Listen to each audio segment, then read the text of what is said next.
Авиакомпания «Алроса» расширяет партнерскую сеть. Теперь пассажиры, вылетающие в Москву, смогут приземлиться не только в аэропорту Домодедово, но и во Внуково. Первый самолет «Алроса» с пассажирами из Якутска прибыл в эту воздушную гавань в пятницу, 15 октября. Во Внуково воздушное судно по традиции приветствовали водной аркой.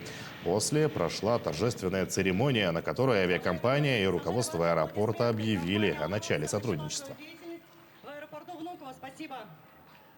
Мы рассчитываем, что аэропорт Внуково станет для нас ключевым узлом для наших пассажиров, для того, чтобы те пассажиры, которые летят на отдых, как правило, из Сибири и Дальнего Востока, с Крайнего Севера, как раз в комфорте, в удобстве пересаживались на другие рейсы и следовали дальше либо рейсами нашей авиакомпании, либо рейсами тех авиакомпаний, которые приписаны к аэропорту Внуково, на юг, на запад, на восток. То есть мы рассчитываем, что это будет удобный транспортный хаб для тех пассажиров, которых мы ведем в центр и на запад.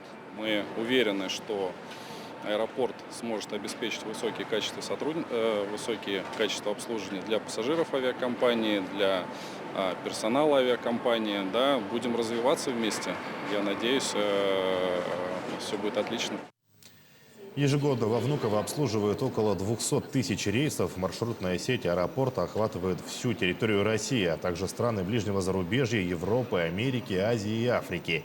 В ближайшее время рейсы из Якутии и Новосибирска во Внуково будут выполнять по пятницам. Ознакомиться с расписанием полетов можно на сайте авиакомпании «Алроса».